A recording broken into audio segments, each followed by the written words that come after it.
Hello everyone, welcome to Raw SSC. आज है हमारी मैथ्स 500 सीरीज़ की क्लास नंबर 13। जो भी बच्चे प्रिपेयर कर रहे हैं सीजीएल, सीएचएसएल, सीपीओ या एमटीएस के लिए और मैथ्स की प्रिपरेशन करना चाहते हैं, क्योंकि नोटिफिकेशन बस आने ही वाला हो रहा है, तो आप इस वाली सीरीज़ पे जाके जल्दी से जल्दी आप अपने मैथ्स की प्रिपरेशन पूरी कर सकते हैं। क्यों? क्योंकि इसमें हम 500 क्वेश्चन में सारे कॉन्सेप्ट कवर करने की कोशिश कर रहे हैं, ठीक है। और अगर आपको साथ में प्रैक्टिस भी करनी है तो आप रैपिड मैथ्स 1.0 सीरीज़ की तरफ जा सकते हैं। प्लेलिस्ट वाले सेक्शन में जाएंगे, वहाँ पे आपको ये सीरीज़ मिल जाएगी। वहाँ पर आप क्या है, कॉन्सेप्ट भी मैंने सिखाए हुए हैं और उन पे बेस कुछ क्वेश्चन भी कराए हुए हैं प्रैक्टिस के लिए, ठीक है। तो अब वो वाली सीरीज़ भी फॉलो कर सकते हैं। और जो बच्चे पहले से प्रिपेयर कर चुके हैं, एक बारी कोर्स पूरा हो चुका है और उनको रिवीजन करना है, तो फिर आप क्या कर सकते हो, तो भी आप ये वाली सीरीज़ को as a revision point of view follow कर सकते हो, ठीक है। तो दोनों बच्चे जिनका बिगिनर है, जिनको प्रेपरेशन करना है, जल्दी से जल्दी सारे कॉन्सेप्ट कवर करने हैं वो, और जो बच्चे क्या नाम है प्रेपरेशन कर चुके हैं और रिवीजन करना है वो, दोनों ये चीज़ ध्यान में रखना कि ये सीरीज़ दोनों के लिए है, ठीक है ना। और क्लास की पीडीएफ के लिए आप टेलीग्राम ज्वाइन कर सकते हो, लिंक आपको डिस्क्रिप्शन में मिल जाएगा, ठीक है। इन केस अगर किसी को नीड पड़ती है कि आपको पीडीएफ से कुछ देखना है, कोई क्वेश्चन की अप्रोच आपको समझ नहीं आ रहा, तो आप पीडीएफ से देख सकते हो और टेलीग्राम पे जाके डाउनलोड कर सकते हो, ठीक है। लिंक इसका डिस्क्रिप्शन में मिल जाएगा। तो आज की क्लास फिर स्टार्ट करते हैं। क्वेश्चन नंबर 1 है, बोल रहा है the price of cooking oil increase by 25%, ठीक है। फिर बोल रहा है find by how much percentage a family must reduce its consumption in order to maintain the same budget. Same budget रखना है उन्हें, ठीक है। प्राइस ऑफ कुकिंग ऑयल कितना बढ़ गया? 25% से। 25% का मतलब क्या होता है? 25/100 यानी कि 1/4, ठीक है। यानी कि चीज़ 4 से 5 हो गई, ये इंक्रीज हो गई। ये इंक्रीज वैल्यू होती है, ये ओरिजिनल वैल्यू होती है, ठीक है। 4 से 5 हो गई। अब आपसे पूछ रहा है कि इतना कंजम्पशन घटा दे कि सेम बजट पे रहे, तो बेसिकली आपको क्या घटाना पड़ेगा? अगर कंजम्पशन सेम रखना होता है तो प्राइस और जो उसका कंजम्पशन का रेशो होता है वो इनवर्सली प्रोपोर्शन होता है, अगर आपको बजट सेम रखना है तो, ठीक है। कैसे? ये 4 से 5 है तो आपका कंजम्पशन 5 से 4 होना चाहिए, तभी आपका जो बजट है वो सेम रहेगा। देखो 5 × 4 कितना हो जाएगा? 20। यहाँ पे 5 × 20, बजट तो सेम रहेगा ना, क्योंकि ये प्राइस है और ये कंजम्पशन है, ठीक है। अब देखो 5 से 4 हो गई कंजम्पशन, कितना घट गई? 1। किस पे घट गई? 5 पे। परसेंटेज निकालने के लिए इंटू 100 कितना आ जाएगा? 20%। ऑप्शन नंबर बी आपका सही हो जाएगा, ठीक है। समझ आया? ये ध्यान रखना है कि बजट निकालने के लिए आपको प्राइस को कंजम्पशन से मल्टीप्लाई करना पड़ता है, तो अगर एक चीज बढ़ रही है तो दूसरी चीज घटनी पड़ेगी, अगर आपको बजट सेम रखना है तो, ठीक है। नेक्स्ट देखते हैं। क्वेश्चन है, बोल रहा है a train X travelling at 60 km/h overtakes another train Y जो 225 मीटर लॉन्ग है, उसको कंप्लीटली पास करती है 72 सेकंड में, ठीक है।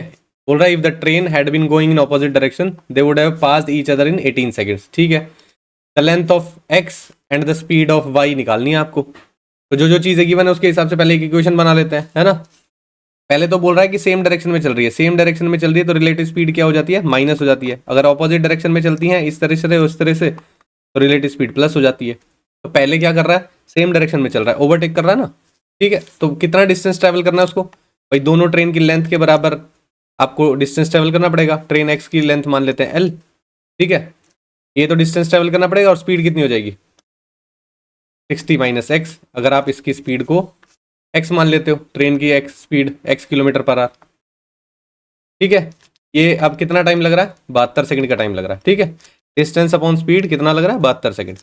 अब देखिए ना ध्यान से, ये मीटर में है, ये km/h में होगा, क्योंकि ये दोनों स्पीड लिए, तो इसको 5/18 से मल्टीप्लाई कर दो तो मीटर पर सेकंड में हो जाएगा। तो ये भी मीटर में, ये भी मीटर पे और ये भी सेकंड में, ठीक है। तो मीटर पर सेकंड में चल रहा है सब कुछ। अब अगले में देखो क्या बोल रहा है कि 225 + l ही डिस्टेंस ट्रेवल करना पड़ेगा। इस बार स्पीड क्या हो जाएगी? 60 + x, 5/18 तो करना ही पड़ेगा। इस बार लेता है 18 सेकंड, क्योंकि ऑपोजिट डायरेक्शन में चल रहे हैं, ठीक है। तो रिलेटिव स्पीड प्लस हो गई, तो प्लस कर दिया हमने। अब देखो इक्वेशन को सॉल्व कैसे करोगे? क्या कर सकते हो भाई, इसको अगर मैं 4 से मल्टीप्लाई कर दूं तो ये 72 बन जाएगा, तो आप 72 की जगह ये पूरी टर्म रख पाओगे, है ना। तो इसको इंटू 4 कर दोगे तो इसको भी इंटू 4 करना पड़ेगा, यानी कि अब 72 की जगह आप ये रख सकते हो, ठीक है। 225 + l upon 60 - x 5/18 is equal to 4 × 225 + l upon 60 + x into 5/18, ठीक है। इस पूरी टर्म से ये पूरी टर्म कैंसिल होगी, 5/18 से 5/18 कैंसिल हो गया, ठीक है। क्रॉस मल्टीप्लाई कर लो, क्या आएगा? 60 + x की वैल्यू उधर क्या आ रही है? 6 चौक 24, 240 प्लस प्लस कह रहा हूँ सॉरी माइनस 4x, तो ये इधर आएगा तो 5x हो जाएगा, ये 60 उधर जाएगा तो 180 हो जाएगा। x की वैल्यू कितनी आएगी, 5 या 15, 5 6 30, ठीक है, यानी कि 36 कितना मीटर पर सेकंड, किलोमीटर पर आवर आएगी, कितनी आएगी भाई, भाई ये तो कट गया था, x तो कितना था, किलोमीटर पर आवर में ही था ना, तो किलोमीटर पर आवर आएगी। तो 36 आपको कहाँ दिखाई दे रही है, देखो एक ही में दिखाई दे रही है, सब में अलग अलग थी, तो ये निकालने की जरूरत है ही नहीं, वैसे तो आपको आंसर मिल गया। दूसरा आप ये भी निकालोगे, चेक कर लो कि भाई लेंथ कितनी आ रही है, तो किसी भी इक्वेशन में सॉल्व वो पुट करके देख लो, आपका आंसर आ जाएगा वहां पे। देखो कैसे, 225 plus L upon 60 minus x करना ना, तो 60 में से 36 चला गया, कितना बचेगा 24, 24 इंटू 5/18, 18 ऊपर चला जाएगा, ठीक। ये किसके इक्वल होना चाहिए, 72 के, ठीक है, 18 चौक 72, इसको इधर पूरा मल्टीप्लाई कर दो, 225 प्लस एल, 24 पंजे 120, 120 चौके 12 चौक 48, तो 480 हो जाएगा। एल की वैल्यू कितनी आ जाएगी, 480 में से आप 225 माइनस कर दो, 10 में से 5 गया 5 बचेगा, 7 में से 2 गया कितना बचेगा 5, और फिर 3 में से 2 गया, सॉरी 4 में से 2 गया 2 बचेगा, 255 आ गया, 255 ही आ रहा था। क्लियर है, समझ आया भाई, इक्वेशन जैसे बनाई वो समझ में आया कि जब सेम डायरेक्शन में चलते हैं तो रिलेटिव स्पीड कैसे निकलती है, जब ऑपोजिट डायरेक्शन में चलते हैं तो रिलेटिव स्पीड कैसे निकलती है, ठीक है। नेक्स्ट क्वेश्चन देखते हैं अब। बोल रहे Ram makes a profit of 30% by selling an article, what would be the profit percent if it were calculated on the selling price instead of the cost price. बोल रहा 30% प्रॉफिट कमा रहा है बाय सेलिंग एन आर्टिकल, तो अगर 100 रुपए की चीज 130 रुपए में बेच रहा होगा, यानी कि 30 रुपए का प्रॉफिट है, ठीक है। वो बोल रहा है सेलिंग प्राइस पे कैलकुलेट करते हैं तो कितना परसेंट का प्रॉफिट दिखाई देता, तो अगर 30 रुपए प्रॉफिट होता और सेलिंग प्राइस पे, सेलिंग प्राइस ये है तो 130 पे कैलकुलेट कर दो इंटू 100, एक जीरो से एक जीरो कैंसिल हो गई, 300/13 हो जाएगा, 13 दूनी 26, 4 बचा, 13 तिया 39, 23 पॉइंट समथिंग आंसर आना चाहिए, जो कि आपका ऑप्शन नंबर सी में दिख रहा है, और सब में 23 दिख ही नहीं रहा, 23.1 आएगा आपका, वही सही आंसर होगा। क्लियर है भाई, एसपी पे करना था उसको कैलकुलेट, तो एसपी पे करवा दिया, ठीक है ना। नेक्स्ट देखो, बोल रहा है when two equal money are deposited for 5 years and 3 years at the rate of 7% and 9% per annum respectively, and the difference of the simple interest is 475 rupees, then find the deposited amount। दोनों में difference कितना निकला, 475 रुपए का difference निकला, ठीक है। Two equal money बोला था, मान लो 100 रुपए लेता और यहाँ पे भी 100 रुपए लेता, 5 साल के लिए लेता, यहाँ 3 साल के लिए लेता, यहाँ 7% के लिए लेता, यहाँ 9% के लिए लेता, ठीक है। तो कितना इंटरेस्ट मिलता है यहाँ पे भाई, 7% निकालते 100 का 7 हो जाता, 7 पंजे 35 हो जाता, 35 रुपए मिलते, 9% निकालते तो 9 हो जाता, 9 तिया 27 रुपए मिलते। दोनों का डिफरेंस कितना दिया हुआ है आपको, 475, हमारे अकॉर्डिंग डिफरेंस कितना आ रहा है, कितना भाई 8 की वैल्यू 475 दी हुई है ना, सही है। तो आपको बोलना है डिपॉजिटेड अमाउंट कितना था, यानी कि एक की वैल्यू कितनी हो जाती, 475/8, तो 100 की वैल्यू कितनी हो जाती, ठीक है। तो आपके पास 475/8 इंटू 100, काटोगे 4 से 4 दूनी 8, इसको काटोगे आप, या आप ऐसे ही रहने दो, डेसिमल में देखो आंसर है तो सीधा ही निकाल लेंगे, 47500/8, ठीक है। कितना आएगा, 8 5 40, 7 बचा, 8 9 72, 3 बचा, 30 हो गया, 8 तिया 24, 24 के बाद 6 बचा 60, 8 7 56, 5937, 5937.5 आपका आंसर आएगा, यहां पर दिया हुआ है। क्लियर है भाई, समझ आया, हमने 100 मान के कर लिया और डिफरेंस देख लिया, और क्वेश्चन में कितना दिया और डिफरेंस उससे कंपेयर कर दिया। आगे बढ़ते हैं, बोल रहा था compound interest on a certain sum at the end of 2 year is 408, the simple interest on the same sum for the same time is 400, the rate of interest. अब देखो 400 रुपये मिल रहा है 2 साल में, एक बार 408 मिल रहा है, तो यानी कि 400 रुपये मिल रहा होगा 2 साल में, तो 200 मिला होगा सिंपल इंटरेस्ट के अकॉर्डिंग, लेकिन कंपाउंड इंटरेस्ट कितना मिल रहा है 408, यानी कि 200 तो यहाँ हो गया, लेकिन इसका इंटरेस्ट उसको 8 रुपये मिला होगा। भाई इसका कितना परसेंट होता है 8, यहाँ पे डायरेक्ट निकाल सकते हो आप, ये सारे फॉर्मूले तो लिखने की जरूरत नहीं है अब, ठीक है। अगर मैं मान लो इसका आप 1% निकालते तो 2 रुपये हो जाता, तो 2 रुपये होता, लेकिन आपके अकॉर्डिंग तो 8 आना चाहिए, तो 2 को कितने टाइम करना पड़ेगा आपको 4 टाइम्स, तो यानी कि 1% को कितने टाइम्स करना पड़ेगा आपको 4 टाइम्स, तो यानी कि 4% आपका रेट हो जाता, ऑप्शन नंबर बी आपका सही हो जाता, ठीक है। समझ आया, आगे बढ़ते हैं। क्वेश्चन है, बोल रहा है when 2 is subtracted from each of the given n numbers then the sum of the numbers so obtained is 102. When 5 is subtracted from each of them then the sum of the numbers so obtained is 12. भाई total पहले क्या बोल रहा है, n numbers का सम है, उसमें से 2 सब्ट्रैक्ट कर देते हो आप, है ना, हर एक नंबर में से, तो जो सम निकल के आता है ना उसके बाद वो 102 निकल के आता है. फिर कह रहा है अगर हर नंबर में से आप 5 सब्ट्रैक्ट कर देते हो तो जो सम निकल के आता है वो 12 निकल के आता है. बोल रहा है एवरेज निकालना है आपको n नंबर्स का. अगर हम सम मान लेते हैं x, तो अगर हम x में से कितना ट्वाइस टाइम ऑफ कितना n माइनस करोगे, क्योंकि n टाइम्स है नंबर, भाई टोटल n नंबर्स है, तो अगर मैं 2 माइनस करना चाहता हूं हर एक नंबर में तो मेरे को 2n माइनस करना पड़ेगा. इस पर्टिकुलर चीज की वैल्यू आपको 112 दी हुई है, सॉरी 102 दी हुई है. ठीक है, उसके बाद बोला उसने कि अगर आप 5 माइनस करते हो तो सम कितना निकल के आता है 12. भाई टोटल ये रहा सम, इसमें से मैंने 5 नंबर मतलब 5 वैल्यू हर एक नंबर की माइनस कर दी, तो 5n ही तो माइनस करूंगा, ये ऐसे यहाँ पे 2n माइनस करूंगा. ठीक है, समझ आ रहा है. अब यहाँ पे आप क्या कर सकते हो, 12 वैल्यू दी हुई है और ये 102 वैल्यू दी है, 2 इक्वेशन बन गई है आपकी, दोनों इक्वेशन को सॉल्व कर सकते हो. ठीक है, क्या करोगे आप, माइनस कर दो, माइनस प्लस माइनस, तो ये कैंसिल आउट हो जाएगा, यहाँ पर आपका 3n आएगा, ये माइनस करोगे तो 90 आएगा. n की वैल्यू कितनी आएगी आपके पास 30. नंबर ऑफ टर्म्स आपकी कितने निकल के आ गई 30. अब सम निकालना पड़ेगा, क्योंकि एवरेज के लिए सम और नंबर ऑफ ऑब्जर्वेशन चाहिए होती है, सम तो निकालना पड़ेगा, नंबर ऑफ ऑब्जर्वेशन तो आपकी 30 निकल के आ गई है ना. तो सम कैसे निकलेगा, बेसिकली सम हमने माना था x, तो इसमें वैल्यू पुट कर दो n की, तो कितना होगा यहाँ पे x माइनस 3 दूनी 6 60 हो जाएगा, यानी कि 102, यानी कि सम की वैल्यू कितनी आएगी 162. ठीक है, अब आपको एवरेज निकालना है, वो कैसे निकलेगा 162 अपॉन 30, 3 से काट दो, 3 पंजे 15, ठीक है, 1 बचा, 3 चौक 12, 54/10 हो गया, यानी कि 5.4 आपका आंसर आएगा. ऑप्शन नंबर बी आपका सही हो जाएगा. ठीक है, समझ आया, ये वाली चीज समझने वाली है, इसमें ये लिखा कैसे है, नहीं आया समझ में इसको दोबारा सुन लेना कि क्या बोला मैंने. सम में से अगर आप twice of n times, twice of n times का मतलब क्या है, मैंने हर नंबर में से 2 माइनस करना है, तो मेरे पास नंबर इतने हैं तो मैं 2n ही तो माइनस करूंगा टोटल में से. ये सम ले लिया मैंने, इसमें से 2n माइनस कर दिया तो बचा 102, क्योंकि क्वेश्चन में गिवन है. ऐसे ही मैंने सेकंड इक्वेशन में कर दिया. ठीक है भाई, नेक्स्ट देखे. अब बोल रहा है कि Seema flies a kite on a 16 metre string at an inclination of 60 degree.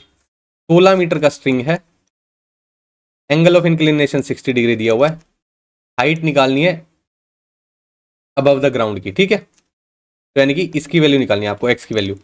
ऐसा कौन सा ट्रिग्नोमेट्रिक रेशियो है जो परपेंडिकुलर और हाइपोटेनस का रिलेशन देता है, आपको साइन थीटा देता है. ऐसा साइन 60 डिग्री क्या होगा p/h, साइन 60 यानी कि √3/2. p की वैल्यू कितनी है x, h की वैल्यू कितनी है 16, 2 से काट दोगे 8 पे चला जाएगा, x की वैल्यू कितनी आएगी 8√3, जो कि आपको ऑप्शन नंबर डी में दी हुई है. सिंपल है भाई. इसी तरीके के सिंपल क्वेश्चन आते हैं, क्या नाम है, एप्लीकेशन ऑफ ट्रिग्नोमेट्री या हाइट एंड डिस्टेंस जिसको आप बोलते हो. ठीक है, उतने ही सिंपल रहते हैं. प्री के लेवल के तो यही क्वेश्चन होता है, वन लाइनर क्वेश्चन होगा, सिर्फ आपका ट्रायंगल बनेगा और आपसे कोई एक साइड की वैल्यू पूछ ली जाएगी. ठीक है, नेक्स्ट देखते हैं. बोल रहा है what is the remainder when we divided 5 की पावर 70 प्लस 7 की पावर 70 बाय 74 से डिवाइड करना है आपको. ठीक है, मतलब 5 to the power 70 plus 7 to the power 70 को 74 से डिवाइड कर दो. ठीक है, अब ऐसे में क्या करना पड़ेगा आपको, देखो अगर आप देखते हो, आप अगर ये लेओगे a to the power n plus b to the power n upon, किससे डिवाइड होता है ये, अगर आप इसमें लेट करके देखते हो, अगर n की वैल्यू इवन है तो ये किससे डिवाइड होगा, इसको एक एग्जांपल से समझाता हूं मैं. a square plus B square, ठीक है, a प्लस बी लिखा हुआ ना, प्लस लिखा हुआ यहाँ पे, तो a to the power n plus b to the power n, यानी कि अगर मैं इसको n को इवन रखता हूं तो a square plus B square किससे डिवाइड होता, ना a प्लस बी से डिवाइड होता, ना a माइनस बी से डिवाइड होता. सही है भाई, समझ में आ रहा है, नहीं होता अगर. लेकिन हमें क्या करना पड़ेगा, इसको कन्वर्ट करना पड़ेगा फिर, यानी कि तो आप इसको क्या लिख सकते हो, अगर मैं इसको ऐसे लिख लूं 5 का स्क्वायर की पावर 35, तो कोई दिक्कत है. इसको लिख लूं 7 का स्क्वायर की पावर 35 और इसको डिवाइड करके देखूं 74 से, तो क्या होगा, 5 का स्क्वायर कितना होता है 25, 25 की पावर 35 प्लस 7 का स्क्वायर 49 की पावर 35 को डिवाइड करना है आपको 74 से. अब देखो A to the power N है, लेकिन A to the power N में plus B to the power में एन को ऑड रखा गया है।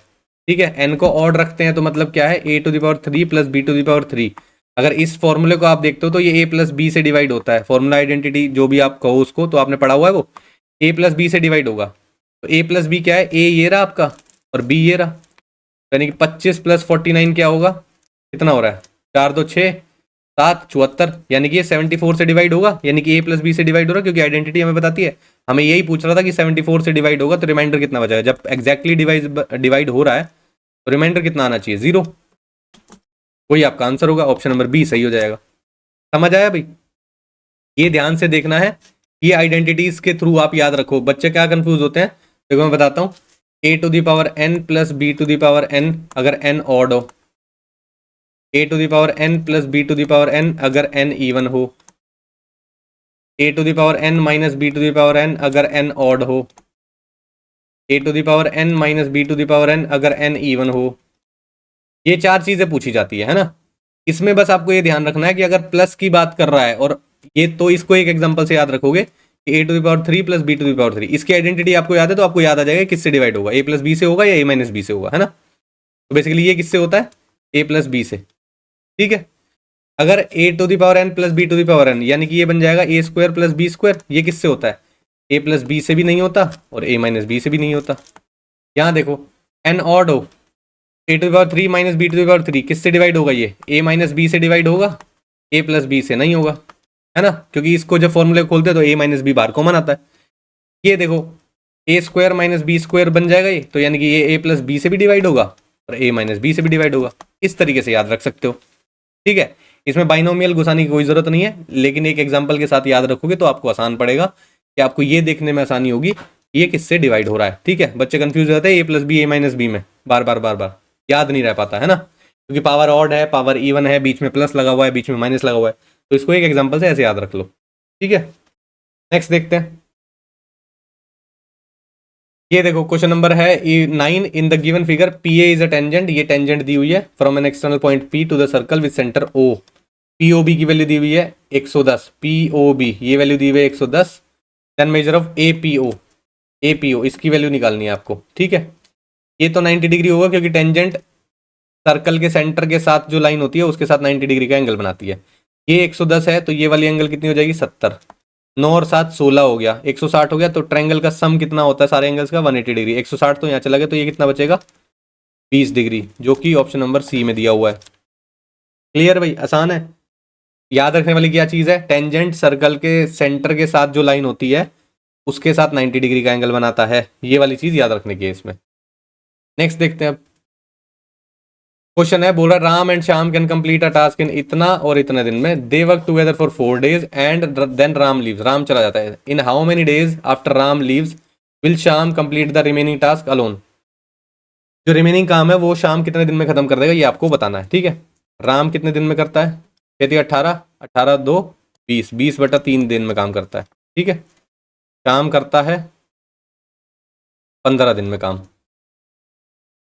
दोनों का एलसीएम लोगे, एलसीएम क्या आएगा यहाँ पे, आप 60 ले सकते हो एलसीएम। ठीक है, 60 को 20/3 से डिवाइड करना, 20 से डिवाइड करोगे तो 3 आ जाएगा, ऊपर 3 जाएगा, 3 3 9 हो जाएगा। क्लियर है, 15 चौके 60 हो जाएगा। ठीक है भाई, समझ आया। ये फ्रैक्शन में है, शायद आपको कंफ्यूजन लग रहा हो। 60 को डिवाइड करोगे अगर आप 20/3 से, तो क्या हो जाता है, 60 इंटू 3/20, 20 से घटेगा 3 आ जाएगा, 3 3 9 आ जाएगा। एफिशिएंसी आ गई है सारी, राम की भी और शाम की भी। उसने बोला 4 दिन तक साथ में काम किया, 9 और 4 13, 4 दिन साथ में काम कर दिया, 13 13 चौक 52, तो 52 काम करके चले गए वो। 8 काम बचे हैं, ये है आपका रिमेनिंग वर्क। ठीक है ना। फिर बोल रहा है शाम कंप्लीट करेगा काम को, 8 काम करने हैं, शाम की एफिशिएंसी है 4, तो कितने टाइम लगेगा, 2 दिन। यही आपका आंसर है, ऑप्शन नंबर बी आपका सही है। क्लियर भाई, फ्रैक्शन वाली चीज इसमें समझानी थी, फ्रैक्शन वाली चीज को ध्यान से करना। ठीक है, नेक्स्ट देखते हैं। बोल रहा है इन द गिवन फिगर, फिगर तो है ही नहीं, circle inscribed in P Q R touches the side P Q Q R R P. बना लेते हैं, फिगर नहीं है तो। पी क्यू आर एक ट्रेंगल है,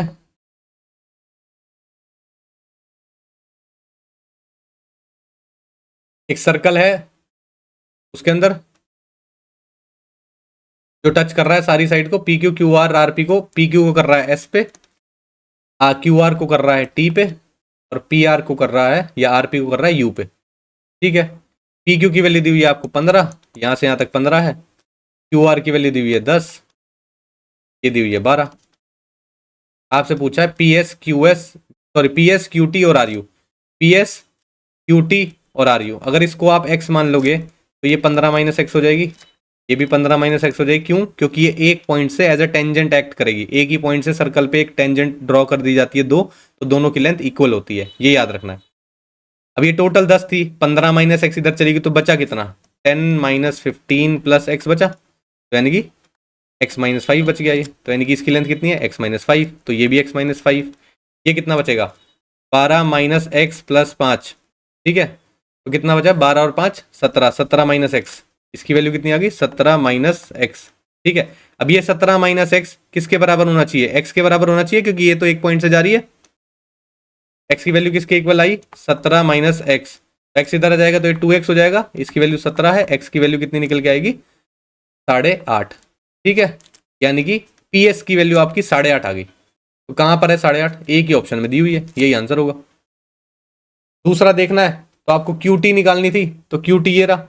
15 में से 8.5 माइनस कर दोगे, 9 माइनस करो, 9 और 6 15, 6.5 बचेगी, तो 6.5 आ गया, बिल्कुल सही है।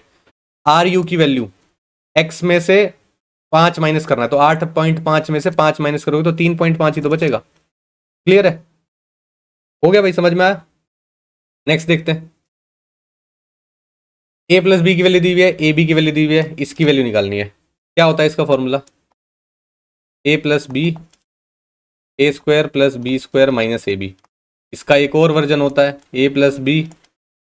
अगर आप इसको ए प्लस बी का होल स्क्वायर लिखना चाहते हो अंदर, तो प्लस 2ab आएगा, माइनस 3ab हो जाएगा इधर, क्योंकि अगर जब आप इसको ओपन करोगे तो प्लस 2ab निकलेगा, plus 2ab minus 3ab minus ab देता है। ठीक है, आप इसको इस तरह भी लिख सकते हो।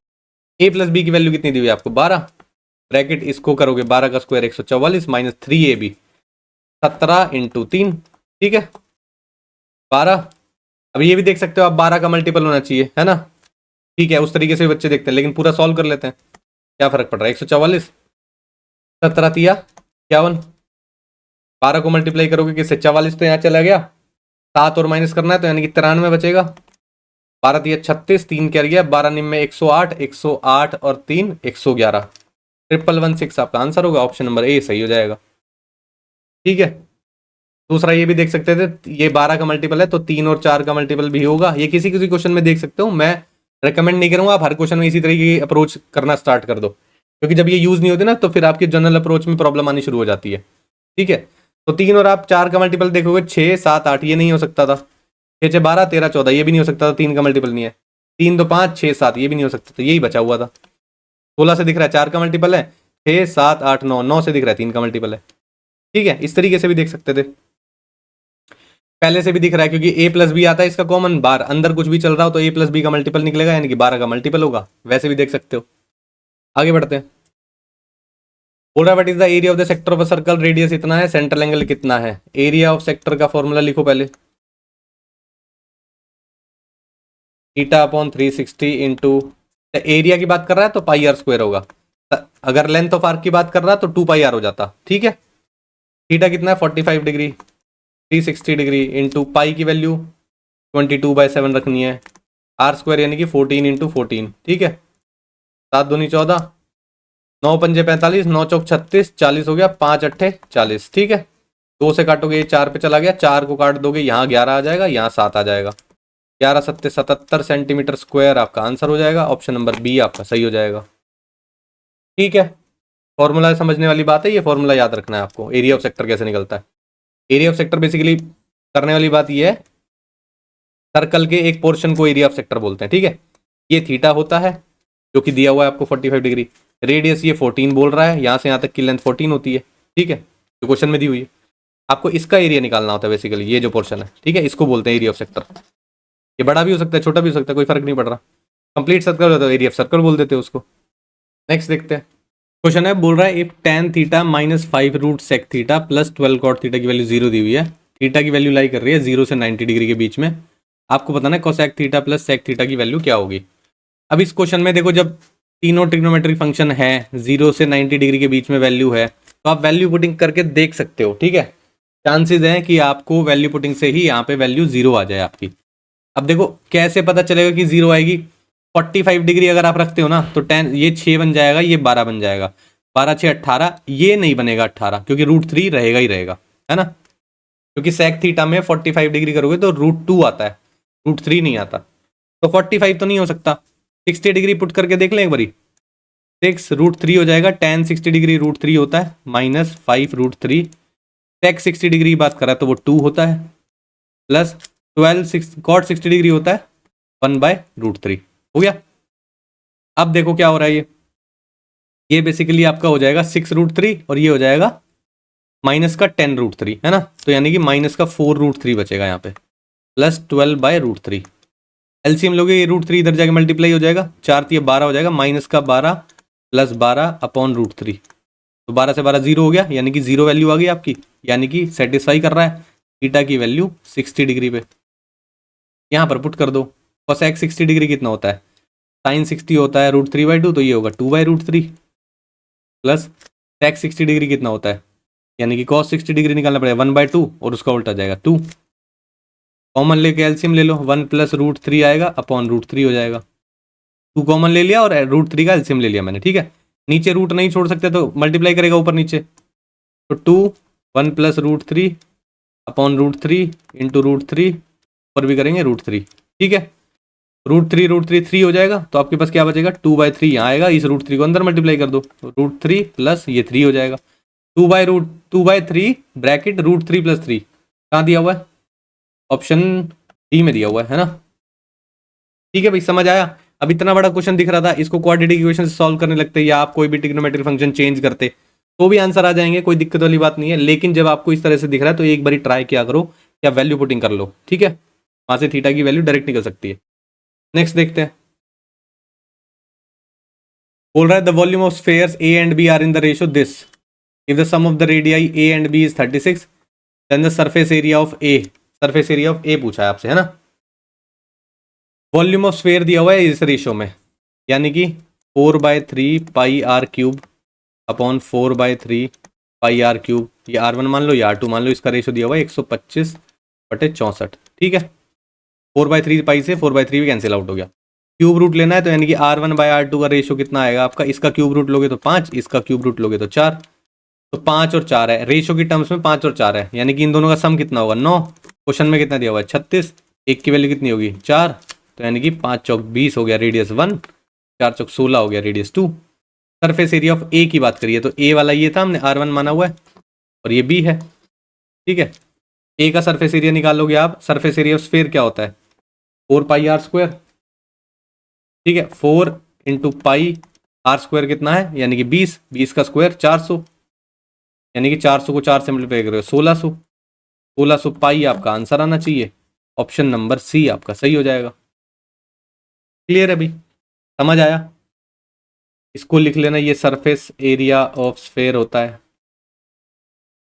ठीक है, रेशो था, रेशो कंपेयर कर दिया, सम दिया हुआ था उसका, हमारे रेशो की टर्म्स में सम आया था 9 और वहां पे दिया हुआ 36, तो 9 को 36 से कंपेयर कर दिया, एक की वैल्यू 4 आ गई, तो रेडियस कितने आ गए दोनों के 20 आ गया, एक का 16 आ गया। ए का पूछा था, ए का सरफेस एरिया आपने निकाल दिया। ठीक है, समझ आया। ये थे आज के 15 क्वेश्चन। इन केस अगर किसी क्वेश्चन में आपको डाउट लगता है या कोई क्वेश्चन समझ में नहीं आता है तो आप टेलीग्राम पे मैसेज कर सकते हो या कमेंट सेक्शन में पूछ सकते हो। प्रैक्टिस कैसी चल रही है आपकी वो बताना, इन केस कोई प्रॉब्लम है तो आप शेयर कर सकते हो ताकि उसका सॉल्यूशन हो, ताकि आपके पेपर में कोई प्रॉब्लम ना आए। ठीक है, नोटिफिकेशन आउट होने वाला है, तो पहले से ही प्रिपरेशन की स्ट्रैटेजी बना लो, अगर नहीं स्टार्ट किया तो अभी से स्टार्ट कर लो। ठीक है, बार बार मैं बोलता हूँ वीडियो में, टाइम नहीं है अभी, आपको प्रिपरेशन भी करनी है, प्रैक्टिस भी करनी है, मॉक्स भी लगाने हैं, एनालिसिस भी करना है, उसके बाद करेक्शन भी करना है, वीक पॉइंट्स भी आइडेंटिफाई करने हैं, काफ़ी सारी चीज़ें होती हैं। आपको सिर्फ ये नहीं सोचना कि कोर्स पूरा हो गया पेपर में जाकर करोगे और पूरा हो जाएगा, ऐसा नहीं होता है। ठीक है, पहले से प्रिपरेशन करके रखो, स्ट्रैटेजी अपनी बनाओ अच्छे से, कितना टाइम किस सब्जेक्ट को देना है आपको, कौन सा वीक सब्जेक्ट है आपका, उसके अकॉर्डिंग डिसाइड करो। ठीक है ना, फिर आज की क्लास के लिए इतना ही रखते हैं, मिलते हैं नेक्स्ट क्लास में। Thank you.